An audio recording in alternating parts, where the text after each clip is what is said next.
Sebi, well done. First career Grand Slam quarterfinal. Just talk us about your emotions in that final set tiebreak. Yeah, brutal. Just had a big lead, then lost it, and then just somehow managed to just pull through. It wasn't easy, but I'm very happy with the way that it ended. Chris. Yes, Sebastian, Chris Clary, New York Times. In the past, you've been close to some big wins, really big. Didn't quite get there. Now you're getting there. What do you think the keys are for you? Why is it changing? I think I'm really good at just kind of moving forward, learning from my mistakes, what I've done in the past, and then using them in matches like this. I think, I've had a tough match with Rafa, with serving for it a couple times, match point with Djokovic, and I think that really helped me, especially in the last match with Medvedev, closing out that tiebreaker, and then today as well. I think all those little moments that I've gone through, just kind of learning from them, staying patient, staying positive, and just going through the process, I think have really helped me going forward. And yeah, definitely those kinds of losses hurt the most, but my parents and the people around me are really big to just keep going. You're doing great. Just stay positive and stay the course. Matt from the New York Times. Is that your first super tiebreaker? What, 10-point in the fifth set? I think so. I mean, you mentioned before you got to 7 pretty quickly. Is it an adjustment? You see that 7 on the scoreboard, and you breathe, and then oh geez, I got 3 more. That's just. It just makes it even more difficult because you don't really practice it too much either, playing to 10 points. And yeah, those are the toughest points to win, is those last 3. They're brutal in a way. I played a couple loose points, but Hubie also played a little better in that situation, got it back, and then I kind of found my feet again and played 3 great points to close it out. With the Associated Press, I'm wondering, with the time difference, how much are you able to stay in touch with your dad and your sisters? If your mom also is back in the States, and what's that been like during this run here? Yeah, it's difficult, but I always got their time on my watch, so that's been helping a ton. My parents were up, they stayed up. Obviously, my oldest sister, she's up. She's not playing this week, but my other sister Nelly, I think she's second place right now, playing in a tournament right now. So I hope she's sleeping. I hope she didn't watch, and she's getting ready for a big day today. Did you hear from your parents? Yeah. I just got off the phone with them. They've been up. They're going to try to go to bed. It's my dad's birthday tomorrow here, so yeah, it was kind of like an early birthday present in a way. Sebastian Varela, claytennis.com. Can you tell us a little bit more about the story when you were a kid and your father didn't allow you to play too much hardcore tournaments? He wanted to play you more in clay. Mm-hmm. And how was that relationship when you were a kid? Yeah, my parents. I didn't play a tournament outside of Florida until I was 15 years old. Basically, my first tournament outside of Florida was an ITF in Houston, Texas. So it was my parents kind of brought me up in a different way. I also started playing tennis a lot later than most people. A lot of people here started tennis at 3, 4, 5 years old. I switched over when I was 10 years old. So I definitely have a different path compared to everyone else. But yeah, we had a couple clay courts right next to our house. The majority of my life, or when I first started, was only clay court for me. With the ATP. You were mentioning how you always want to move forward and just learn from sort of the tough moments. I'm curious if there was anything specific that you sort of identified from those moments in the matches you lost, and how you use those lessons today and in your last match too.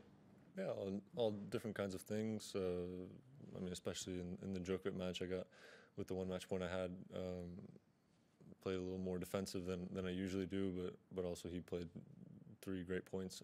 I think I used that really well. Recently, that any bigger point that I have, I'll try to go a little more, try to be a little more aggressive. And yeah, just those certain situations just have really helped me recently. Hello. Hi, Sebastian. Association. I'm sure you've told this story before, but can you just explain, I think, was it your father was coaching Radek Stepanek, and that's how you kind of started wanting to play tennis? Can you just talk a bit about that? Yeah, I played ice hockey until I was 10 years old.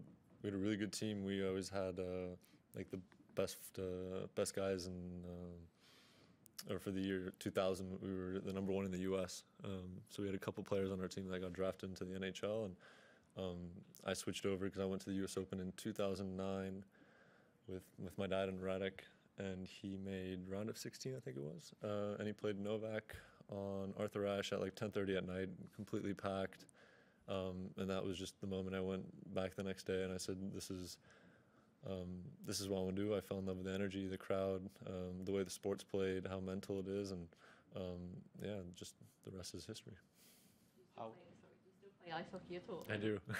Yeah, whenever I'm home, I still have a couple buddies from when I played ice hockey, and yeah, I was at least a couple times when I'm home, I always go out and skate a bit. Last three, Howard, Matt, and Chris. Looked like you touched your dad's pillar there in the walk to Rod Laver, and somebody told me they saw you also reach for Andre's. Is that something you've done in the past too when you've been to Rod Laver? Maybe even, I don't know if you were able to as a junior. Did you do that back then when you were winning the title then? Or? No, every single time I walk by, I always give them like a little fist bump. Kind of makes me feel that they're with me in a way, and I always know that they're watching. They're both very special for me, and yeah, they helped me a ton. But you know, maybe I was just trying to get the energy so I can hit my backhand a little better. Matt and Chris, last two. What is there any sort of technique you're using now to move on quickly and have that short memory? No, I think I've always had kind of, in some ways, a short memory, but also a long-term memory, just so I always remember those things that got me into that situation and why I lost it. And I think that's been a really big key to me. My parents kind of always raised me that way, is to just keep going forward, positive attitude, and just to always learn, always, every day, you know, whether it's about the match, another person's match, history of tennis, just to always learn something, and just try to get better every single day. It's been almost 20 years since there were 4 Americans this far in the tournament here. What do you make of that? And I also wanted to ask you if you felt like, as a Korda, it was your destiny basically to succeed in some way in sports, or if that's not the way you felt. I mean, I always knew I played a different style of tennis compared to everyone else. I hit the ball pretty well, a little faster. So, I mean, I was always told that I can be very good. I always believed that I can be very good. And yeah, obviously the people that I have around me have helped me a ton. They got a lot of experience, and very blessed to have the team that I have.